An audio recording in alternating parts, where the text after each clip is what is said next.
Maoist party గందరగోళంలో పడిందా? ఓవైపు జగన్, మరోవైపు అభయ్ పార్టీ తరపున తమ వాయిస్ వినిపిస్తున్నారు. అభయ్ను ఉద్యమ ద్రోహిగా కేంద్ర కమిటీ ప్రకటించగా జగన్ విరుద్ధమైన ప్రకటనలతో పార్టీ కార్యకర్తలను గందరగోళంలోకి నెడుతున్నారని కౌంటర్ ఇచ్చారు. తానెక్కడికి వెళ్లలేదని పార్టీలోనే ఉన్నారన్నారు అభయ్. మావోయిస్టు పార్టీలో గందరగోళం నెలకొంది. అగ్రనేతలు ఒక్కొక్కరే నేలకు బొరుగుతున్నారు. పటిష్ట నాయకత్వం లేకుండా పోయింది. దీనికి తోడు కోవర్ట్ ఆపరేషన్లు పార్టీ ఉనికినే దెబ్బతీస్తున్నాయి.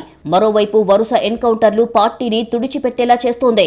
ఆపరేషన్ కగార్తో నేతలను మట్టుబెడుతున్నారు. రిక్రూట్మెంట్ కూడా పూర్తిగా ఆగిపోయింది.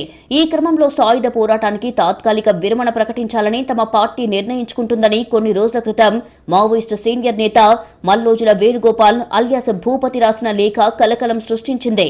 దీంతో తేరుకున్న మావోయిస్టులు అది పార్టీ విధానం కాదని ప్రకటించారు. ఉద్యమ ద్రోహిగా ప్రకటించడంతో పాటు మల్లోజులపై మావోయిస్టు కేంద్ర కమిటీ చర్యలు తీసుకుంది.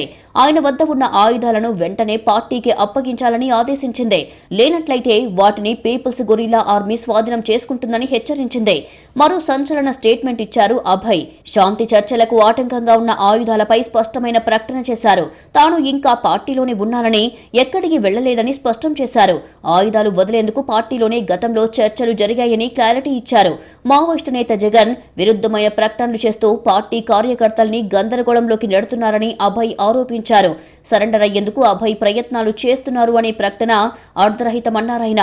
ఆయుధాలు వదిలేయడంపై గతంలోని సెంట్రల్ కమిటీతో చర్చలు జరిపామని తేల్చి చెప్పారు. ఆయుధాలతో పాటు పలు విషయాలను ప్రస్తావించిన 22 పేజీల లేఖను జగన్ చదవలేదని అన్నారు.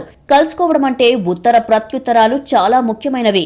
ఈ క్రమంలోనే మెయిల్ అడ్రస్ కు ఇవ్వడం జరిగిందని అభయ్ స్టేట్మెంట్లో తెలిపారు. అదే మాదిరిగా తొలిసారి తన ఫోటోతో కూడిన స్టేట్మెంట్ను ఇచ్చారని అంటున్నారు.